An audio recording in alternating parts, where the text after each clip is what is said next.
everybody. Welcome to the Hallmarkies podcast. We are so excited today to bring you a fun, special bonus episode talking about the series with the longest name in history, High School Musical, the series.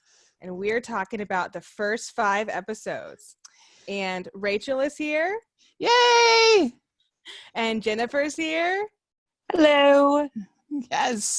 All Yes. right, this is so exciting. Yeah, this is going to be so fun. And I have to say, as I was watching this show, because I started out, because I really like the original High School Musical movies, and I realized, I was like, oh yeah, I don't really like stuff about teenagers. Why did I Oh no. They're very dramatic. There was a lot about that stolen phone. We are going to have some conversations. Oh no. Yeah. but it was really, there's all kinds of chaos going on. So it was fun to watch the show with the longest name. And, ever, right? Yeah. It's a nice little release. I wanted to ask you guys, when you heard about there was going to be a series, what were your kind of thoughts? Were you like, oh, that's interesting? Or, oh, that's kind of like, why are they going to do that? Or what were your thoughts about it? Well, when I first heard about it, it was actually at D23. Oh, that's right. And they had this huge musical number of the We're All in This Together and most of the songs. And so, of course, I was pretty excited about that. Yeah. I was kind of like, what is this show? It was a little bit confusing. It's kind of a weird show. Yeah, it is. When you think about the format and everything. Mm-hmm. What about you, Jennifer? Did we lose you? No, sorry. I don't know what I just did. Okay. So I'll give a break and then I'll start talking. Okay, good. So I found out about the show because my husband's a YouTuber, and I think, I could be messing up the details, but I think he was contacted to review the original movies as like preparation for the release of the show. Oh. And so I basically felt like it was torture because I had to watch all the originals. I never watched any of them growing up. I was never a huge fan. I love Zac Efron. I'm grateful to the movies for bringing us Zac Efron. Yes. So, but as far as like a fan, I didn't have enough information. I knew them as a cultural reference point, but that's pretty much it. And so I wasn't really excited about the show, and I was really not excited about having to watch through all the old movies. So I just whined about it on Twitter while Sean made me watch them. Oh, that's funny. I mean, to be honest, when I heard about it, I was like, are you serious? I was like, this is just a way for them to try to like make money. And I was like, not into it at all. And actually the only reason I watched it was because my dad got we got a new Verizon plan. And so we're, we got the free year of Disney Plus. So I was like, okay, well now it's free. So I'm going to watch it, just to see what it's about, kind of, explore. And then at first I was like, and then after a few episodes, I was into it. So I'm glad they did it. But yeah, I was not enthused over the thought at the beginning. So, well, and I didn't grow up with High School Musical. Let's clarify that, because I was 25 when it came out. But I have a sister who is 18 years younger than me, and so she was like 6, 7 when it came out, and of course that was like perfect timing for her. And so, I think that there's actually, because even though it's set in high school, the movies are actually made for like preteens. Yeah, I think it's the target demo, and there's actually not a whole lot that's quality that's made for that demographic. There's a lot that's made for older, and there's a lot that's made for younger. But they can just have fun and be energetic, and I think that's why I found the originals so appealing, was just how cheerful and I just think the songs are just catchy, in my opinion. Oh yeah. Especially that first one, in my opinion, has the catchiest songs. So I think that's why I had a sort of a affection for them. that it was something that my sister and I could enjoy together, that she liked. And so I think that also it's also filmed all here in Utah, which is kind of fun. I guess that's cool for you. Yeah. Yeah, they're all even in this show, there's a lot of I know where a lot of the stuff is. I was gonna say, okay. And they talk a lot about, different Utah stuff. You'll hear them, and you'll see shirts. Like the one scene has a SLC Pride shirt. Yeah. You'll see different Utah stuff, and so that's kind of fun. If my family hadn't moved, I would have gone to East High. Yeah, that's cool. Where we lived, right by there. And in fact, co-host Amy, she came to visit, and we gave her the big tour. It's very exciting. Oh, that is exciting. That's awesome. East High. Yeah, so if you want to get Do they have like a gift shop? You'd think they would. They probably should, but no. They probably would make a lot of money. It's just a school. It's just like a normal school. Just a regular, boring school. Okay. But it's not. I mean, I know for you it's a real school, but like none of our high schools look like that. Like all movie high schools to me look like that. That's a movie high school. Yeah, it's true. None of ours is an look older like building. They're just squares or rectangles, like nothing fancy. Yeah, and I think it does have it has a nice message. The original. I really like the message it had. Mm-hmm. Like so, what made you watch the new one, Rachel? Because you weren't like into it. Didn't you just watch it recently? Yeah, well, I mean, I think I wouldn't have watched it if I hadn't have heard so many of my friends like you like hype it up and say it was so great. I don't know what you're talking about. I mean, and I love. I mean, I don't love all things Disney. Like I hate the live action remakes. But I mean, in general, I would say I'm a Disney fan. Yeah, and so I try to give most things a shot. I was really excited for Disney Plus, and it took me a long time to get to watching most of the stuff on Disney Plus because it came out right during Christmas, which it was insane for me. Yeah.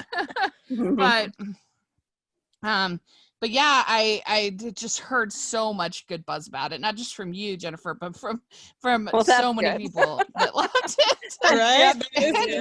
And I love musicals, and even like the they just had Zombies 2. I enjoyed that. I'm a sucker for a musical, so that intrigued me, and so I thought, well, I better. I still haven't finished. I've just watched the ones for this this episode. but yeah, I as I was watching, I'm thinking we're getting into episodes like 3 and 4. I'm like, I probably should have thought about this a little bit more. This is probably not my interest levels. I don't know, because I tend to not like things about whiny teenagers. Okay, well, gotcha. I told you I hated the originals, and so whenever Disney Plus obviously came out, they were pushing High School Musical, the series, really hard, and so it just popped up all the time, and I like seriously roll my eyes just every time I saw it. I was like, oh, I was tortured by watching the originals. And then we were listening to a playlist, like a Disney playlist on Spotify, and this song came on, and I was like, oh my, what is that? I love it. That's amazing. And then it was, I think I kind of, Okay. And I was like, that is such a cool song. And then I was like, no, it is not from High School Musical, the series. And it was, and I was like, well, maybe I could give it a chance, but I just ignored it for a while. And then we listened to that playlist again, and we get a little bit further, and there was another one, and I was done.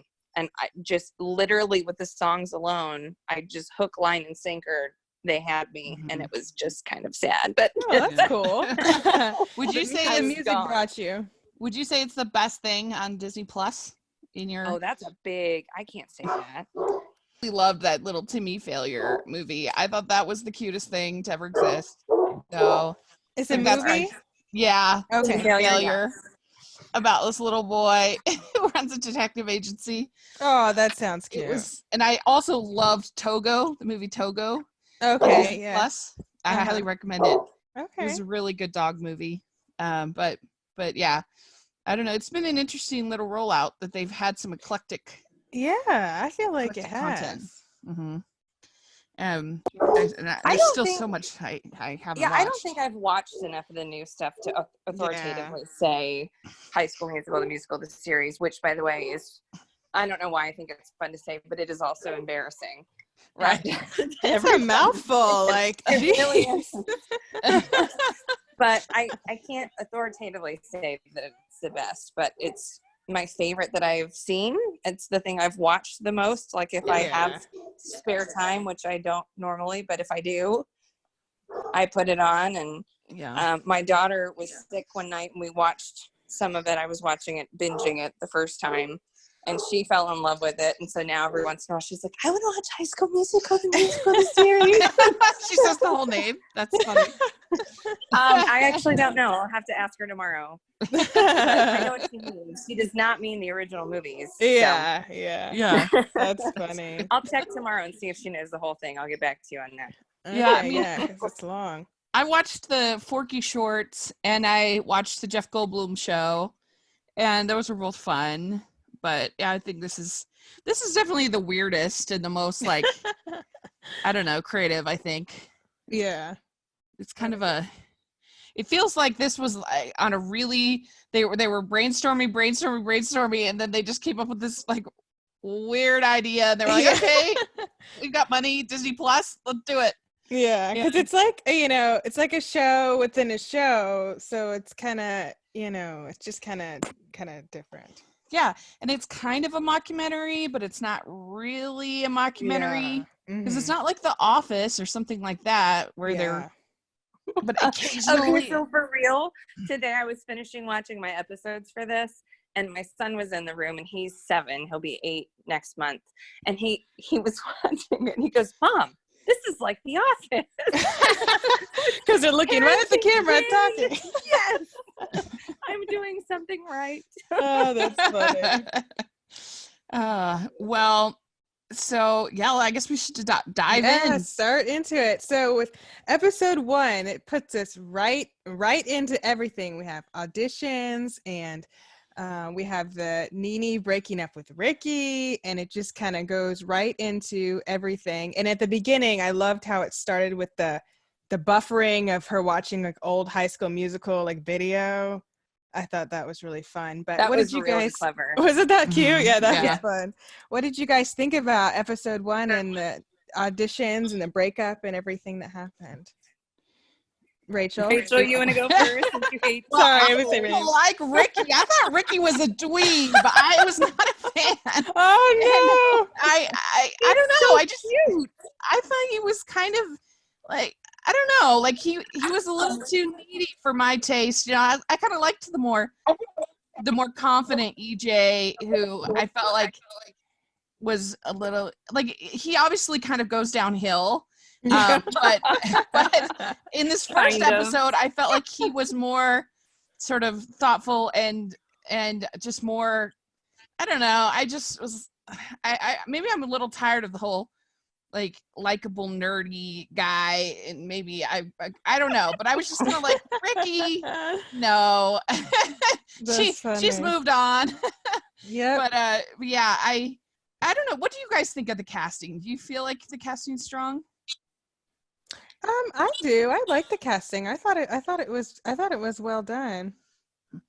There's a few, like, I've got notes on some of the other episodes of people that either I feel like are underutilized or don't quite fit. And I don't think it's because of them. I think everybody that's on there is really talented. I don't know if you have watched any of the like behind the scenes stuff. But they're super fun. I mean, it's basically like drama class on speed. It just looks like it'd be a lot of fun and also really stressful and dramatic to be a part of the cast. I really appreciate the fact that they are all, I think all of them are actual teenagers. That is something that you hardly it's ever really get on. nice. It's not 30-year-olds. It's so nice that they actually look young. Yeah, like like that already puts this way ahead of Glee. Because that's, I think, the Yeah. obvious comparison to Glee. And I mean, Glee, they all looked like they were 35. It was ridiculous. And they were all the same age as the teacher. Yeah. Yeah, for real. It was ridiculous. And so, yeah, I was a little irritated with Ricky in this first episode, but I thought that that Nene and EJ actually had nice chemistry together, and it was feeling it, and kind of had a little bit of a Grease feel to me. This starting out, they fell in love over the summer and that kind of a thing. True. Okay, what about you, Jennifer? Because this wasn't my first watch through, I was surprised how much, like, having seen everything else impacted my visual reaction and my emotions to the characters. So I don't feel like I had a really clean, like my notes aren't clean because they're hindered by my previous viewings. But I think the casting's really solid. I think they're all super cute. I love Ricky. I do too. He's just like a puppy dog, and I get why you wouldn't necessarily, and I get why EJ's more likable, at least in episode 1. We can talk about that in other episodes later. I didn't feel like he was a senior though. I felt like their age differences was made kind of a lot of. Like EJ was supposed to be a senior, and it was supposed to be weird that Nene had his attention. And I'm like, I mean, have you seen her? And they're what, 2 years apart?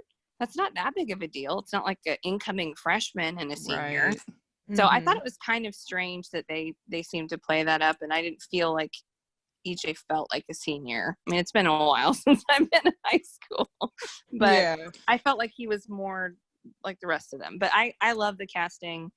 I feel like pretty much everything about the show in regards to my opinions is going to be a little slanted because I'm a huge fan. I kind of wished, I didn't feel like they had a Sharpay kind of character. I know that the one girl is I guess supposed to be her later on, but I don't know. I think that would have been, what's that? Do you mean Gina? I can't remember. Yeah, Gina. Isn't she basically supposed to be the Sharpay kind of character? I guess kind of. Seb is Sharpay, obviously, in the play inside of it. But I don't know. I don't know that they really established one Sharpay. Gina would be the closest, but she she's has not the as over the features top. that I can see that because she's I think that would have been fun if they'd had a brother-sister combo, whatever, auditioning for Ryan and Sharpay. Yeah, that would have been cool. Do you think they were trying to do that with EJ and Ashlyn because they were cousins? I don't know. Or do you think that was just coincidental? That's true. I mean, that's very different characters than because Ryan is definitely not EJ at all. But but yeah, I think that could have been fun. I mean, maybe they just didn't want to be too literal. Yeah. I think Gina would be the closest because she's manipulative and meddling and that's what I thought. That she thinks she deserves. Yeah. Yeah. I like the first episode. I loved, my favorite moment is when Ricky runs into the theater for the audition and he's like flailing, and then when he shines his phone light when Nene's singing. I thought that was so sweet. But I just liked it. I liked that, he had stinky feet. I liked that she broke up with him like right at the lockers at the beginning. I just thought it had a lot of charm and like funny moments, and it's just kind of fun. And I did want to know what you guys thought about the songs. I think it kind of and the way they did the start of something new for the audition when Nene was singing. What did you think, Rachel? Yeah, I really liked it. I felt like that it started out with some of the better singing in this first episode, and then some of the other songs weren't as good.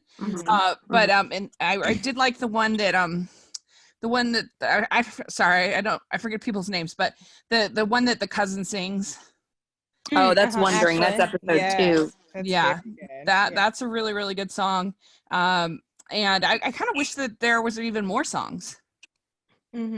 Yeah, I I mean, can see they're that. 'Cause probably when a I lot was, of work, but yeah, I could that's have used true. even more More songs. Well, they're dancing. The dancing that goes along with the songs is absurd. I Yeah. mean, I don't mean it's bad. It's just a lot. Yeah. That is a lot of stuff for them to learn, and I don't know how long they have to do it. So that would, if they would just cut down on the dance numbers to go with the songs, then maybe we could get more songs. Yeah. That's true. But That's a yeah, lot of work. I liked the songs, and I mean, I was a fan of Glee for like 6 months, and then I was over it. But so the whole, I mean, I love musicals, and I love so that part of the show is, I think, very appealing to me. Okay. Yeah. What did you think, Jennifer? So I had a note in here, the two guys with the flashlights, haha. Yeah. And I wrote my notes by hand, and I didn't realize until I was trying to take notes how much I rely on emojis. Like, I kept trying to do the laughing face, and I couldn't because I was writing. So that was really weird. That's funny. Something I didn't realize about myself until this. But specifically with the song when she sang it, Nene sang it, I really liked how, I think it was supposed to be symbolic of her deciding that she was worth being heard. She had that dream earlier in the episode that she talked to her grandma about, where she was on stage and she couldn't sing. And her grandma said something along the lines of, she felt like for some reason she didn't feel like she was worthy to be heard. And so I really liked her kind of taking control of kind of her destiny. I know that's a little bit overstating it, but just owning what she wanted and going for it. I thought that was really cool. Yeah, I like the way they showed her in the, red Gabriella dress, like you said, just kind of like owning that moment and just like believing in herself and being like, I'm like gonna own this, and I thought that was really cool the way they did that. Yeah. And then I have Ricky auditioning as all the feels. That's what I wrote.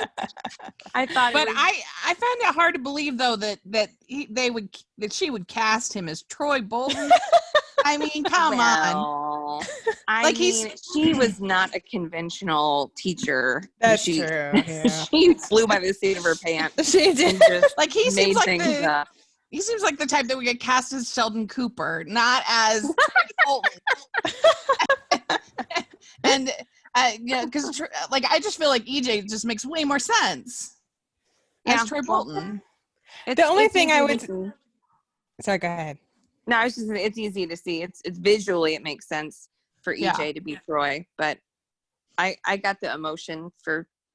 I mean, again, I'm a big Ricky fan, so I might just be biased. Go ahead, Ian. I'm biased. I was just gonna say that the only thing about Ricky and Troy that I really noticed when I was watching the second time was like, they're both outsiders to the theater, and so that's like the only kind of similarity, I guess, would be like, Troy was an outsider. It was a big deal that he was coming to do this and not doing basketball, so that's kind of the only similarity. But I can see the EJ, the look, I can see how you would think he looks more like like Troy type. Yeah. I think that's what I liked about it though, was that Ricky came in and he was obviously not really prepared. His song wasn't even from the musical, and then he wasn't prepared specifically to read for Chad. And so then he just started winging it, and it just so happened to be like his and Nene's story. And I thought that was kind of well done. Very cheesy. I'll give you that. But I thought it was so cute and so painful and awkward. And it was so awkward. I was like, somebody stabbed me, but this is so good. But I'm like, I have to look away, but I can't look away, but I want to. It's like, this is good, when you're just so torn. It's a good thing, I guess. Yeah. But how do we feel about the whole, we see this trope kind of fairly often in Hallmark movies, but so she says, I love you. He doesn't. How do we feel about that? Like, what's the proper, oh dear. What do you do? I mean, I feel like, I don't know, because you don't want to lie. What do we do, or what do they do? No, just in general. Like, how do we feel about it? How do we feel about it? How do we feel about that? What's the proper answer in a situation like that? Because you don't want to lie. Well, I think that was part of what I'm probably just way too big of a fan for this podcast. Like I'm reading way too into everything. I'm just too attached. But I really liked the way that they broke that part down. Like they showed her singing, I think I kind of, at the beginning, and you found out that he didn't say it back. And that was kind of like the catalyst for their breakup. And so she left for the summer on heartache and then found her summer rebound. And then you go back and then they show the home life, which was I liked it because it was real, and I hated it because it was real. I was like, this is not enough removal from reality for me. This is too realistic. But then at the end in the audition, they wrapped that all up, and he was like, my parents don't even say those words to each other. And so obviously teenagers and big feelings, and I don't know what he could have done differently in the moment when he was clearly struggling. It would have been better for him to respond with what he said in the audition sooner than after the summer was over. Yeah, after like 4 months have passed. Yeah. Yeah, I mean, and then be surprised when things have changed. So, I mean, that would be, if I had to give Ricky a note personally, I would have said he should have spoken his heart then after maybe said the it. problem, But again, maybe the problem is taking the I love you too literally. Like when I tell somebody I love them, it doesn't literally mean I love every single thing about that person, because then I would never say it to anybody. Like we all have things that drive us crazy, or we're not as committed about, like, or maybe that's just why I'm single and 39. I don't know. But I think maybe like him saying I love you back doesn't necessarily maybe it's saying. I think that's kind of the problem though, or kind of the point of it, is that it means different things to different people. And specifically between the two of them, it definitely meant something different. Because there's way heavier for him. And it wasn't there's a whole arc with this on The Big Bang Theory, actually, one season where Penny where Leonard says I love you too soon to Penny. And, and then later, I always thought it was a funny joke that so they're fighting, and she's sitting there eating a thing of chili fries, and she's like, I love these chili fries, and he's like, oh, you can say it to the fries. That's funny. Because just because you can't say everything doesn't mean you shouldn't be able to say something.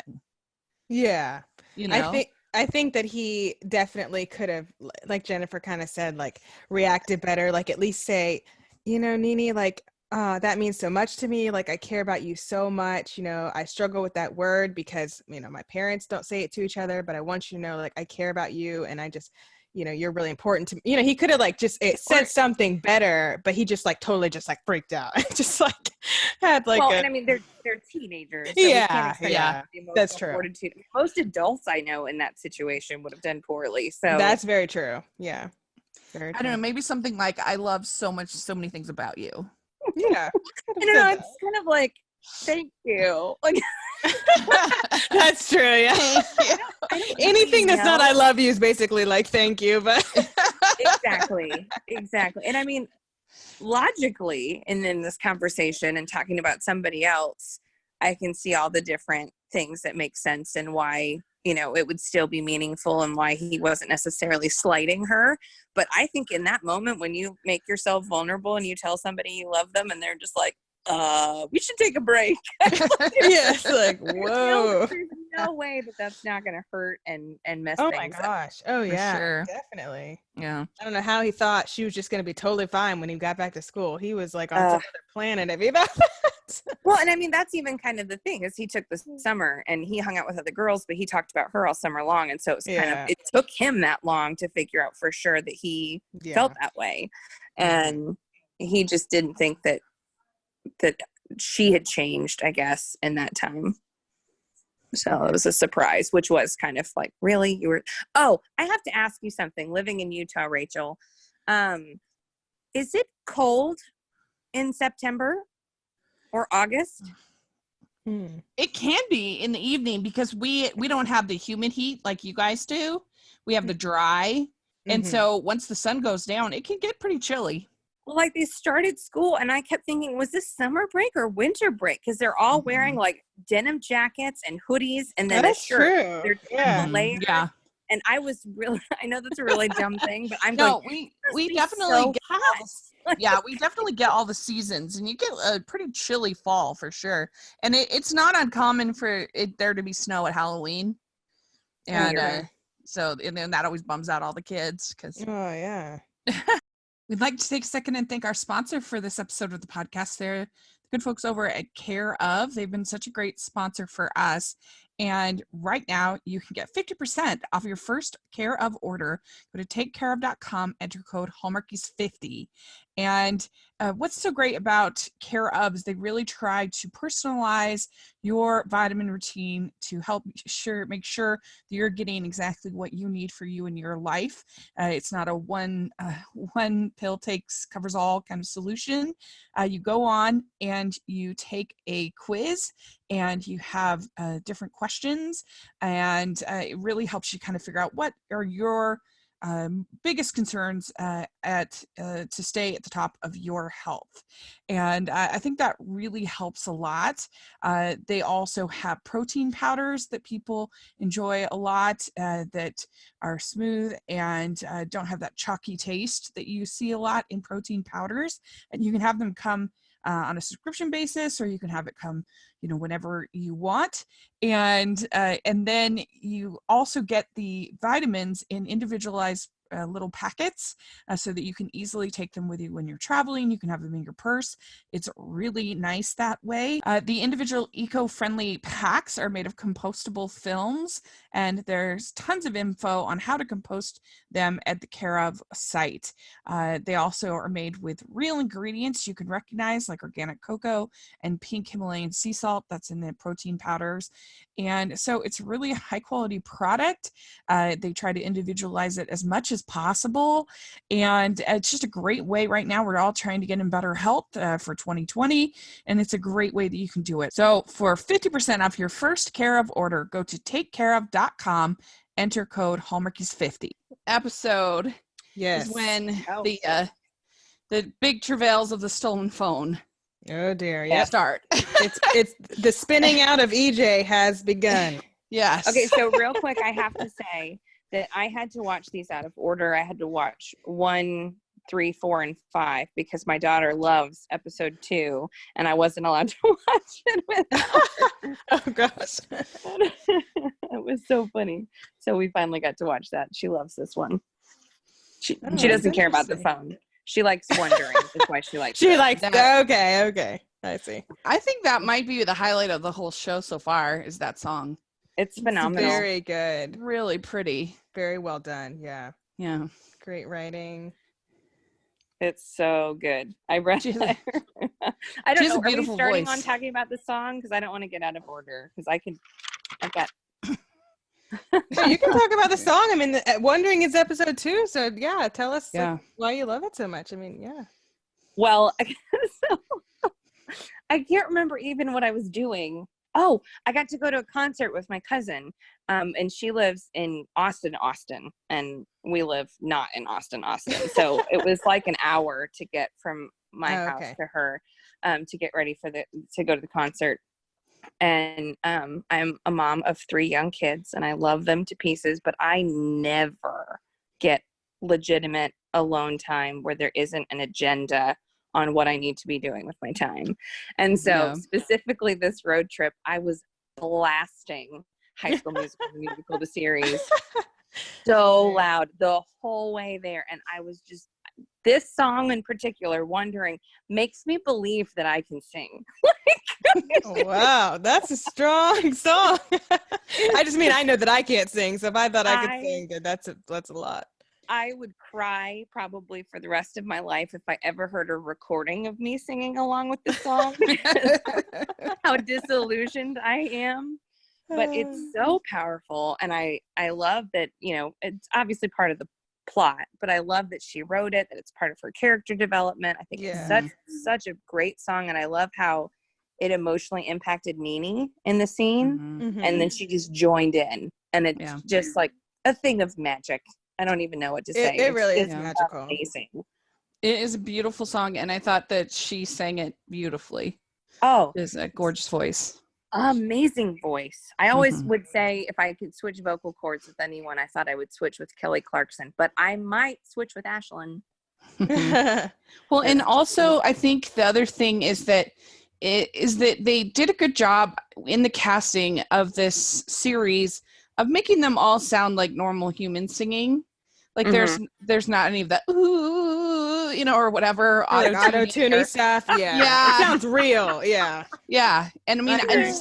some of my favorite of Nene is just with her on her guitar on her bed, Yeah. and she I think she has a beautiful folksy kind of sound to her Yes. voice. Yeah. And it sort of makes me feel like Jewel or Sarah Bareilles or that kind of a sound, and especially knowing Disney, it's kind of surprising.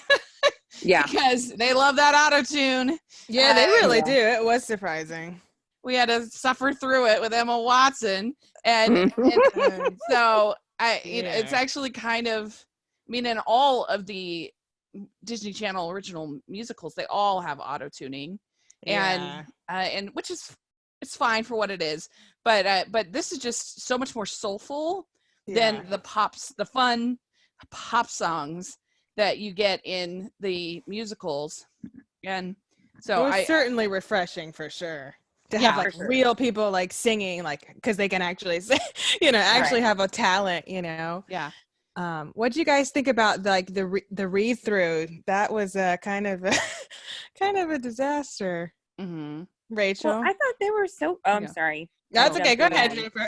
I thought they were so rude to Big Red. Like I know, wrote bless all his they were heart. so Oh my awful. gosh. Yeah. Like, she called him Ginger Boy, and like the show claims to be so woke, and I'm like, you can't call someone Ginger Boy like that you don't know. Like she literally didn't even know his name. Exactly. Hey, Ginger Boy, can you read? And then he was clearly not comfortable reading out loud, and they all made fun of him. And it was painful. I mean, don't get me wrong, but they were so awful to him. I was like, why are we being so rude to the person who's trying to help you because you asked? But exactly. It brought back a lot of memories because I was in high school musicals in high school. I did we did 3 musicals and then we did 3 plays, and I have such warm memories of that, and just, but that whole, it just being kind of a disaster. And I think it's true even for professional productions, that almost all the way up until you have that sort of the adrenaline of your first show, that it's a complete mess. And usually the dress rehearsal, and I'm sure we'll get this coming up, but is a complete disaster. And I mean, but that's the whole point of rehearsals. Yeah, exactly. The rehearsals should be terrible, because if they're, that's why you're practicing. Yeah, exactly. Practice, and if you didn't need to practice, then you'd just be able to be perfect right out of the gate. And so it definitely brought back some of those memories. And the hardest thing for me growing up in doing musicals is the dancing. Is, oh my gosh, yeah, so hard for me. I think I have a pretty decent singing voice. It's not like the best, but it's okay. But I just, any kind of like pattern dance that I have to remember, because I have like a little bit of dyslexia, and so remembering that kind of order, and like I'll go over it and over it and over it, and then it, like 10 minutes later it's gone. I've completely forgotten it, and it's very difficult for me to do any kind of dancing. Is very hard for me, and so just all those struggles with the teenagers, and I think I've always said that I think that that anybody who wants to participate in theater and choir in high school should be allowed to do so, and so you want to pick shows that have big choruses, have big spots where everybody can participate if they want to participate. Because how do you know if you like something or you're good at it if you never get a chance to try? That's very true. Yeah. And like my sister, her high school, they did Into the Woods, which is a great show, but it only has like 10 parts. And there's no chorus scenes of really any kind Mm-hmm. in the show. And so it's not a good show for high school because Yeah. nobody gets to participate. And that's also part of the fun of it, is just working all of this thing together and collaborating and, you know, trying to get all these different personalities to get along and get their performances. And that, you know, that's what makes kind of I think the drama geeks were always my clique. It's my thing. Yeah. Because it was just a fun, eclectic group of people who I think are drawn to that kind of thing. And so it definitely brought back some memories and of me in high school. I mentioned a bunch of times on the podcast, but we did Bye Bye Birdie, which I think we did too. Yeah, it's a perfect show for high school. It has so many like group scenes, and you can be the teenagers or the old people. It has tons of solos, so everyone gets a chance to kind of participate, and it's just fun, catchy. And then we also did The Wiz, which is the the R&B kind of version of Wizard of Oz, and we had a great time doing that. And then I actually ended up getting sick, but they did Little Abner in my high school, which is terrible, sexist show. It's horrible, but I've never seen that one. I haven't seen that one either. It's bad. It's really bad. But anyway, it was didn't age well. A lot of fun. No, and oh no, yeah. But yeah, there's the whole long sequence where they're basically the women are chasing the men and trying to catch a date for the Sadie Hawkins dance. It's a weird thing. Okay. That's funny. But I think that it's such a positive experience being in theater when you're in high school. I think it's a great thing. I wish that everyone got a chance to do it, because you get to be somebody other than who you are, and that's especially in high school where you're so defined. Gosh, yeah, exactly. You know, by who you hang out with and who, I don't know. It's just such a cliquey, hard, brutal time. It can be very hard. Yeah, definitely. Yeah. And so all of that part, I really liked the read through. I liked all of the backstage, this phone stuff. I was just about to say, what did you feel like when he said it to Ashlyn? All right, I need you to take her phone. Were you like, oh no, this is not going to a good place? I mean, I guess maybe I don't understand modern teenagers. I know I don't, but I get, is that big a deal? I mean, it was like he had her diary, and is that the case? Like, I think I mean, I don't know. I don't have like children that age, but from what I understand from like young people now, it's like, I know how addicted to my phone I am. Yeah. So I just know that they must be like way more addicted and keep like everything in there. Well, actually, my sister-in-law and my brother-in-law, which sounds really funny, are both in high school, and they are both so addicted to their phone, and they have everything in that phone. So I can see it really being as crazy as they made it out to be. Well, it was interesting. I mean, it's got all your access to all your different stuff. So anything that you're doing, anything social media, any messages you're sending, any phone calls, it's all accessible because you've got your password already preloaded into everything because it's your phone. Yeah. I mean, because most of the stuff I feel like that's on your phone is posted in some form or another on social media. So by kids today. And so it's all out there. It's kind of how I felt. I did find it a little unbelievable that EJ hadn't seen the video. If he'd known of Nina. Yeah. I thought that was kind of weird. The back end of a cow. Like, why wouldn't he know her Instagram? Like, that seems weird. And in my experience, people actually use the phone for the phone so rarely. Like, leaving messages I hardly ever answer my phone unless it's somebody that's on my caller ID. Because it's just, there's so much spam and stuff. So I just figure, well, they'll leave a message if I need to call them back. But yeah, I feel like so much of what you could just, if somebody stole your phone, first of all, you could pretty easily get a new phone. I mean, or get a replacement of some kind, or it's all on your laptop. It's all on the internet. In the cloud. But Right. I mean, I say this, but I had like 4 or 5 days where I didn't have my phone, where it was getting repaired. I remember that's that. right. And yeah. it was a dark time. Like, it was bad. I was like, I needed my phone, but I don't know. It just, I felt like it wasn't that interesting of a conflict. I would have liked to have seen, and it went on too long too. Like, if it had just been the conflict for the one episode or maybe even two, but once we're getting to, I was like, okay. I don't know. To me, it just, I would have preferred I felt like some of the other conflict was more interesting than the phone conflict. I see. I think it was just the beginning of the end of EJ. Like, she got one text and laughed, and all of a sudden he went from being he's like totally comfortable to completely crazy and controlling, and like, I need to know what's on that phone. It's, you do what? He didn't even ask her, it's just weird. So I don't know, maybe I'm misunderstanding you, Rachel. I don't think the issue so much was that she didn't have her phone. The issue was that he didn't trust her, and he went around her to spy. And like check up on her.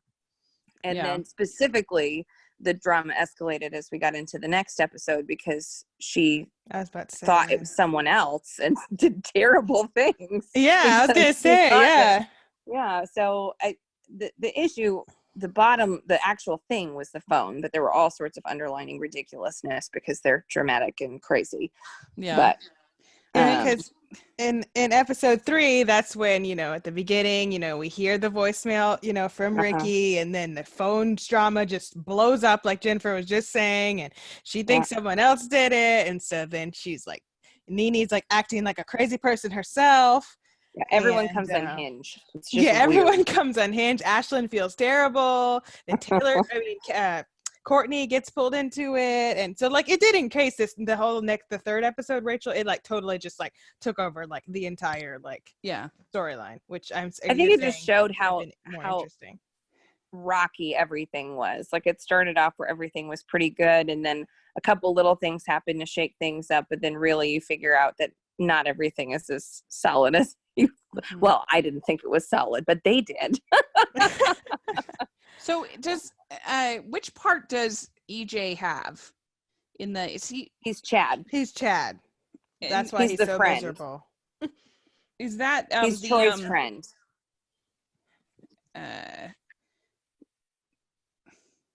Okay, so that was the his best friend, the black guy with the afro. Yeah. In the movie. Okay. Obviously not in the show.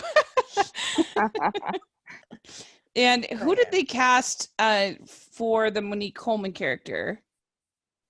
Did they cast somebody in this one? Yes, Gina is Taylor. Okay. So it is interesting that they both the African American characters in the original, they didn't cast there. But yeah, so there's the whole scene with where Ricky and EJ are are playing out their scene together. Yeah. Phone escalates more because sorry, go ahead. Yeah.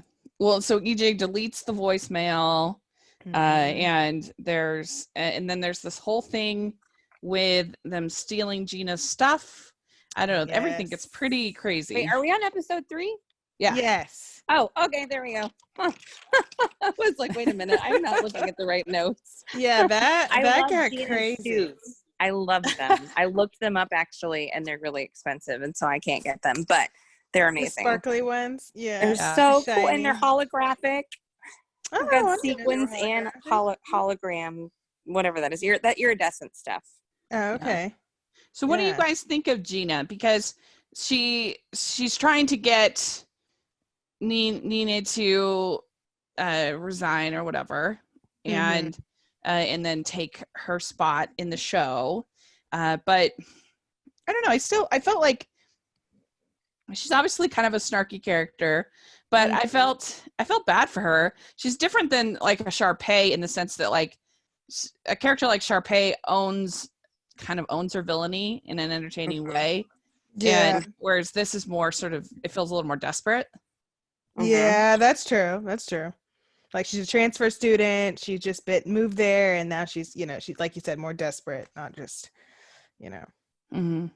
She kind of rubs me the wrong way a little bit, but but just because of her character, but I get it. They have to have somebody be like that, so why not? Well, that's what I kept thinking this whole time watching this show, is how irritated I was with different people, especially EJ. Just oh my word, I cannot even begin. Like I just but then I'm like, well, he's doing a really good job doing what he's supposed to do because he's really crazy. Mm-hmm. That's so true. I think Gina, obviously later we learn a little bit more about her that kind of digs deeper into her character and her behavior and stuff like that. In episode 2, she follows Ricky to that skate park or whatever, and says that she's babysitting. And he's like, "Where's the kid?" Oh, like, I don't know. Yeah. And my daughter was in the room. And she goes, "She's a terrible babysitter." Right? If she was supposed to be watching a kid, she's really bad. Oh my goodness, that's hilarious. So, it was so funny. So I mean, obviously she's got that issue with her mom, like right from the get-go. Her mom said that weird thing about if you're not first, I don't remember what the quote was, but basically you're a loser if you're not first. Mm-hmm. And so there's lots of pressure on her, but I mean, she got right in. She was looking for an in with trying to get Gina out, and so she went right in on Ricky. She went right in on the phone. She's very opportunistic in her villainy. And so it's not like she's unaware. She's doing it intentionally, but so she's, especially these episodes, I'm not a fan of Gina. She's talented, and oh my gosh, wow, yeah, she's really talented. Dancing in the warm-up in the first episode, I was like backing away from the television because I felt like she was going to come at me. Like she was really. She's has a very aggressive stance when she's dancing, but she's like, I'm like, wow, she's amazing. She is amazing. She is. I just need more space between myself and the television. What do you think of Miss Jen, the teacher? So she in the original High School Musical, but there's something kind of slightly. She's obviously not sharing everything. She's kind of obsessed with it, but also I'm a little bit fuzzy on her qualifications to be doing this. Seems like she said something about fudging on her resume. And so you've seen all of it, right, Anne? Yeah, I've seen all of it. Okay. Yeah. Okay. Yeah. More to come, Rachel. Yeah, more to come, Rachel. More will be revealed about Miss Jen. Boy. Miss Jen has as much drama as the students. Maybe more so. A lot going on. Such a hot mess, that woman. I love her. She's so funny. Like, when she said like abysmal read through, superb opening night, or whatever she said. She just has weird, quirky stuff, and she's just so funny. She's like a solid drama teacher. I think this episode in particular is when I started to root for her more. Before, she was just real flaky and real crazy, but this is the episode where, I don't know if I'm saying this right, Mr. Mazzara I think really that's right, came at Carlos, and I was furious. I was like, back off. You don't need to talk to a kid like that, you jerk. But so she really went to bat for the kids, and she said that quote this time, everything that they get made fun of outside that room is what makes them shine inside it. And legitimately, I could cry just reading that. It was just really so good. Sweet, and she was just clearly in love with them and wanted the best for them and wanted them to have that opportunity to be themselves and not be made fun of, and to be able to kind of create a new family.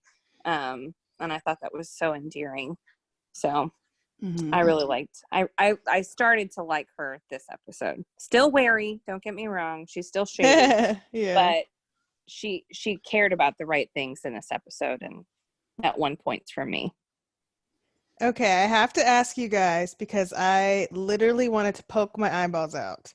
When EJ was singing his song for Nene, like a million sorries. I was like, somebody kill me. They brought in the auto-tune band, boy band, everything we didn't want. They put it in his song, and it was like, this is abysmal. Like, what do you guys think about that? It was not on the same level as For sure.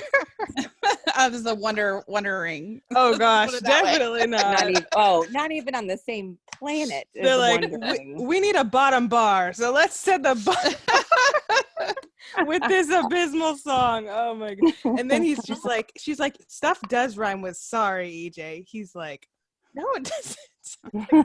Something besides this song is just, oh my gosh, it wrecked me. I was like, is this real life? Please stop. I mean, I did not like the song. In retrospect, like when it's playing when I'm listening to the soundtrack, I still sing to it, which is embarrassing. It's real catchy. Afterward, watching it is the worst. Watching him do it is physically painful because he is so unaware that he is not even on, well, he's not on the right wavelength at all. Yeah. He's like writing a song because she wrote a song for him. He's not actually writing a song to apologize. And like, he's just not even, so I felt bad for him, other than the embarrassment of the song, but clearly he just wasn't even aware of all the things that he'd done wrong and why it was wrong and what he was doing. And then he was just panicking and spiraling out of control, making everything even worse. So I pitied him, but that song was dreadful. I mean, it kind of, because at the beginning of the episode, you have the terrible rehearsals. So I don't know, I felt like it all kind of fit with this like weird spot of the show kind of, but yeah. It wasn't the best. That's for sure. What did you guys think about Nene and Taylor stealing all that stuff? Do you think that was an overreaction? Wait. Yeah, it was interesting. I was Rachel. She's like going nuts. Stop. It's just a phone. I mean, yeah, I didn't. The whole phone thing was just too much. It was too much. But I did like, I liked the fact that they have made their character a flawed character. Like, she's not perfect. And that's something that I talk about a lot on the Hallmark television shows, is that they are really afraid to give the characters any kind of flaw. Because then people say, oh, look, Elizabeth was so mean. It's like, okay, she's a human being, she's gonna have a bad day. And so they're really, it's a hard thing that on the Hallmark shows, which makes them not very interesting sometimes, because the characters are just they're they're like, perfect people aren't interesting. And so the fact Thank goodness. The fact that she was kind of being petty and stealing this stuff, and I thought it made Gina more likable because she's having her stuff taken, and I also felt bad for Gina because she obviously is way more talented than this play deserves as far as her dancing. Oh my gosh, and being underused, and that's a frustrating thing, I think, especially in high school, because whether it's the star athlete or the star the star academic who is just kind of, you're just kind of waiting until you can get to college, till you can really be the professional, be on a different level, but you have to kind of slum it with these other people on your you've got to slum it with these average and I mean, because she obviously was a way better dancer than anybody else. Oh my gosh, definitely. Yeah, she's way better. And she was like using that to try to kind of make Nene look bad. Oh my gosh, that was terrible. I was like, come on, that's mean. Like, nobody can move their body like that. I know this is dumb of all the things to like get picky about being unrealistic, but I was going, there's no way a drama teacher would let another student come in and do that sort of a routine for somebody else that she knew couldn't do it. Like, that was setting her up for failure and disaster. But that is a frustrating thing when it's like, that you are I mean, and that's also part of the benefit of being in in a theater production when you're in high school is that you have to work together as a team. And if you have one person who is just like a Broadway singer and way better than everybody else, it's actually not going to look good for them because they're going to be so much different than everyone else. Like you have to work together as a group to make you all sound good collectively together as much as possible. And so anyway, but I guess I thought that Gina was a pretty relatable character for the kind of character that she was. And I could feel that sort of like, oh, I have this talent. I want to have the opportunity to express that talent. And then she gets kind of petty with it. But the core of who she was, I think is understandable and relatable. Relatable. Yeah, I think so, for sure. But yeah, it's I don't know, it's an interesting thing. What did you think about as we get more into the problems with Ricky's family? Oh yeah. I was gonna say, so episode 4 is when, that's when that happened, or that's when they, tell him that they're separating, and kind of all his drama with this separation kind of, starts to ensue. And then Nene breaks up with EJ because she learns about the phone and he deleted, Ricky's voicemail. And it kind of starts to go crazy. But I think that with the Ricky's family, I thought that was really relatable. I mean, my parents aren't divorced. I don't really have friends whose parents are divorced. But I think that like how they like portrayed it and like how they showed like how he felt and what he went through, I thought was like really seemed to be really like what somebody would go through, especially like who's in high school, and how they would really feel about it and like how much they would be hurt by it and it would really affect them. So I thought they did like a good job kind of like showing that, I guess, from a high schooler's perspective. I think so too. And also how the parents were trying to not like use their son in a manipulative way, but they weren't entirely successly. Oh my word. Everything like they did hurt me. Like I was I hurt on his behalf, and I was no, don't, why would you say it like that? Why would you do that? But I think in their mind they're taking the high road. Oh sure. I think in their mind, and so that's what made it an issue, especially his mom. And I don't know, just that whole scene where when she finally does kind of tell him was, I agree. I thought it was well done. It's really well done. It's super, super rough, but it's real well done. Very relatable and like very like, I think how a teenager would like, obviously just be like shocked and hurt and sad and not to know how to feel and just upset and like, obviously like very affected. And then I thought it was good, like Miss Jen, of course, she puts her foot in her mouth, Oh my word. Typical Miss Jen, unless it's a family emergency. And he's like, well, my parents are splitting up. And then she's like, she's kind of trying to be understanding with him because, her parents, I guess, were divorced, and she kind of tried to recover with that, which she did. She did a good job, but she was like, because he didn't want to go home, and she's like, no, you need to go home. And so, yeah. I really liked that part. I mean, it was rough, but I liked that he tried not to go home. And so he tried first to stay at the school, and then he tried to stay with Red, and then he tried to stay with Nene. So funny. And it was like he just kind of went through all of his little options and so he had people who loved him and were there for him and would support him, but it was just his little process of going through all of it. And I personally liked that he ended up back at home. It was I don't know, sweet in a very bittersweet way. But yeah, Red. Well, okay, wait, rewind. Nobody's mentioned the emotional support hamster, which that was so funny. I laughed so hard. I was like, oh, well, she lost her emotional support hamster. What? So that was hilarious. That was really funny.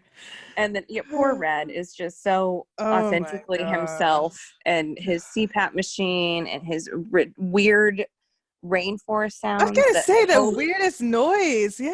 I mean, it was like you were camping and you were going to be eaten by a wild animal. Like that was not relaxing. Oh my god, it forest was so noises. loud. I was like, oh my gosh. It reminded me of I used to be a secretary at this corporate office, and you would put in back then you would put in a CD into the hold music. Like there was a whole device or whatever. Anyway, you put the CD in, and that would be whatever was going to be on your hold music. And so my boss thought it would be a great idea to put this, like, it was like a sounds of the woods or something like that thing in the, so, oh, that'll be relaxing or whatever.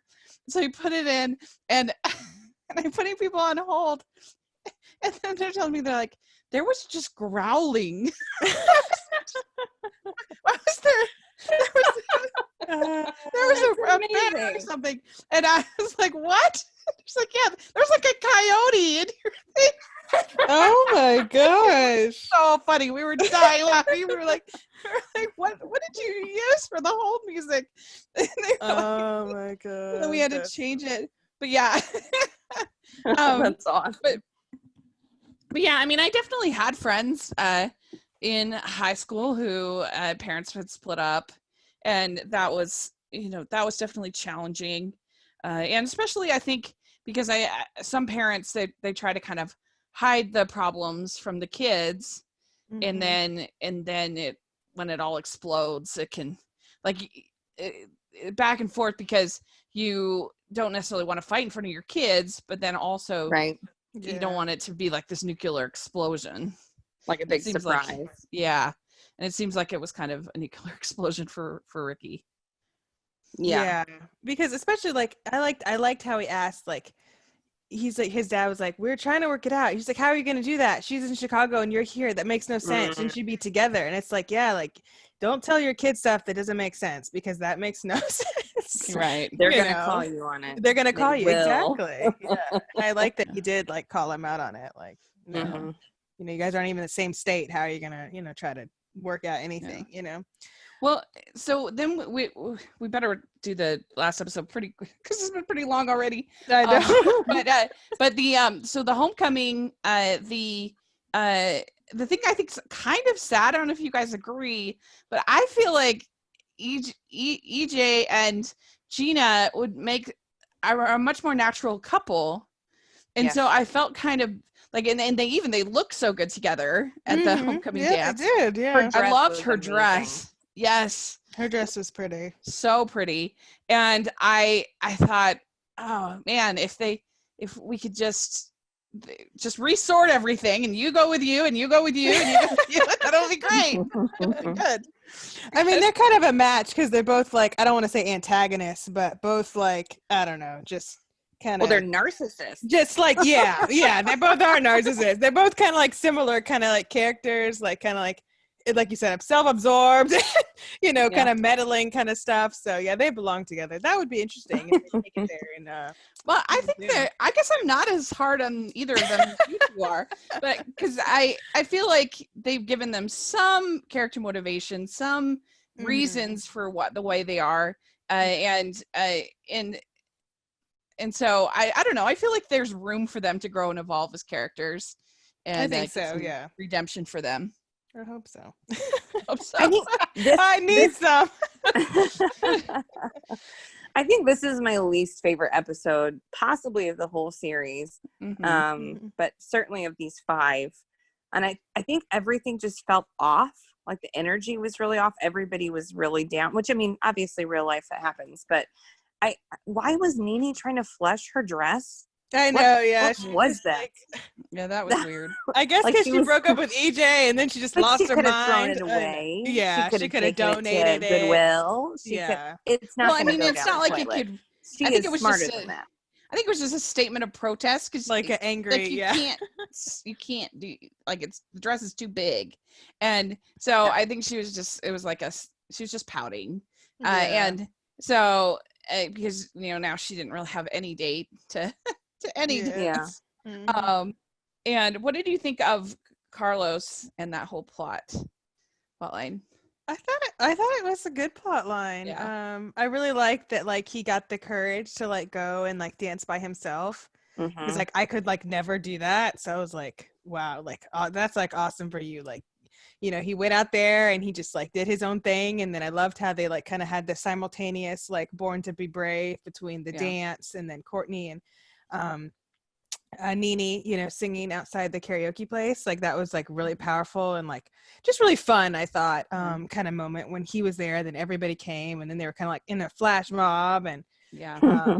and then like, and then Seb did show up and Yeah. so yeah, I thought it was good. That was like my favorite part of the whole episode because it Yeah. was kind of a downer, kind of a lot of Well, and different Mr. stuff What's going his on. face encouraged him to go out and dance by himself. So I was really Yes. glad that he did that because he seems like a decent guy in general, but has been a monster. He needs And some redemption, some Oh, good for things real. to do.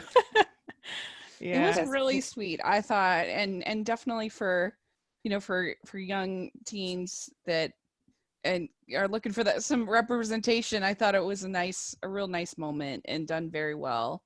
Yeah, And That was is done one of the well. characters that I have notes on that I feel like he's completely underutilized. Carlos? I feel like he's no, well, yes to Carlos too, but Seb in particular, because Carlos at least has a character. But I heard him in one of the like backstage sessions or something that I watched on YouTube, and Carlos can sing like really well, and I'm very disappointed that so far he hasn't been doing a lot of that. So I'm hoping season 2 he'll sing more. But I think Seb, maybe from something I saw, maybe. oh, good. Yeah. So Seb is like, he's funny, but he's awkward, and they pigeonholed him in this really weird farm joke area. Yeah, what was true. with that? That was like so weird. I was like, I talking about milking and like I want serial killer. Like, what? Serial Like, killer. what?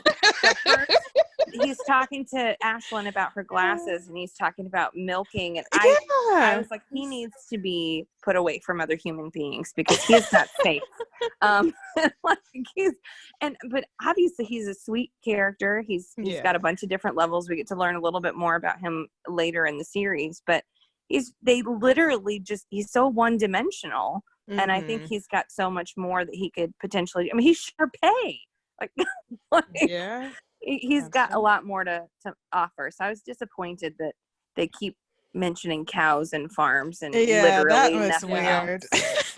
That was And then Carlos is so talented, and I need to find that video, but he was singing something and I was floored. Why is he not singing the entire time? No talking, just singing. Wow. Okay, I need to see that. I saw like a little bit of him singing and something. Now I'm worried that maybe it wasn't Carlos and I'm just remembering it incorrectly, and I'm like saying all this great stuff and then I'm going to be wrong, but I'm pretty sure it was Carlos killing it. So I'm hoping he sings more, but I do have to feel say like they underuse them. Yeah, I think they could definitely use them more. They do seem like they don't use them as much as they could, for sure. I think.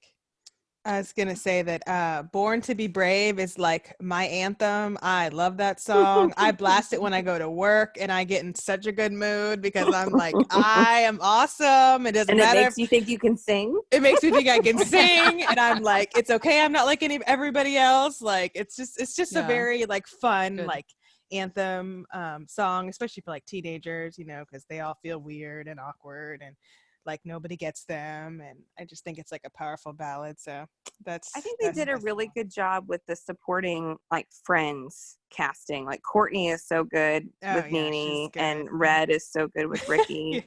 And they're so funny and awkward, and they're their own people, but they're so considerate and supportive. I loved it in actually the first episode when they're like squaring off and Ricky and Nene are breaking up, and Courtney's all up in Red's face and Red's trying to get her to calm down. I just think them being defensive of their friends and I can't think of the right word, like protective, there we go, is so sweet. So I love that Courtney like bolstered Nene and was like, you've got this. Like the one thing that I think is a little bit, the whole girls' night out thing, like when I was in high school, even as much as I loved doing the plays, I would have felt so uncomfortable hanging out with my teacher.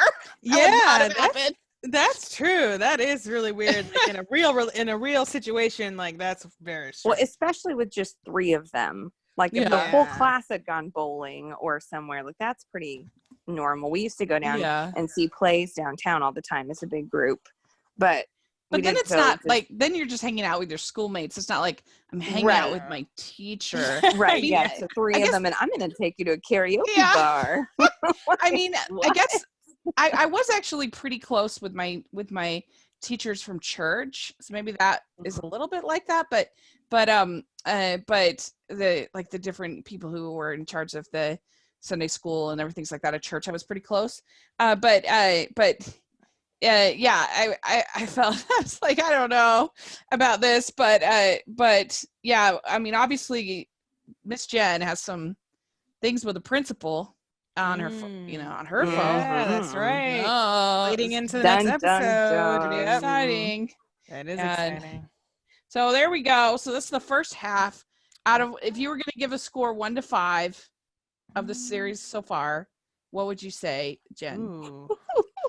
Ooh. That's hard. I guess I'm gonna go with 4. Mm-hmm. But again, I'm a super fan. Like I know it's flawed. I know it's cheesy. I just don't care. Yeah. I love it. I love it, Jennifer. I love it. It's great. So what would you say? The first 5 are not my favorite. My favorite is the next 5. So for the first, the last 2, oh my God, the amount of times I watched that is. Oh, those are so good. Yeah. But okay, so I'm excited to talk about it. But the first 5, I would say like 3.5, I guess. Yeah. Like there's some good stuff, but like the next 5, it's like where it gets like really good. Yeah. There's no phone stealing, Rachel. Yes. Yeah, no phone stealing, Rachel. What would you say, Rachel? What's your score? Yeah, so I'd probably say a 3 out of 5. Okay. Oh, that's not bad. Yeah, for Rachel, that's like really good. 3 out of 5. She's pretty intense on her scoring. Much lower. I was too. No, I enjoyed it. They got bogged down in phone stuff too long, but for the most part I did really like it, and I liked because I love music and musicals, and it really brought back a lot of nostalgia from when I was in high school and in the musicals. Like I said, particularly things like when they were rehearsing and just that whole spirit of you're able to get all of these different people together to make this thing, and I love that, and so that it had a lot of nostalgia for me in that sense, so I'm excited now, especially after you guys said that. Oh, just wait till the next episode, Rachel. Well, actually, let's just keep our expectations low. Okay, yeah. Sorry, it's not very good. They steal Lower phones your the whole time. expectations. Every episode, someone steals a new phone.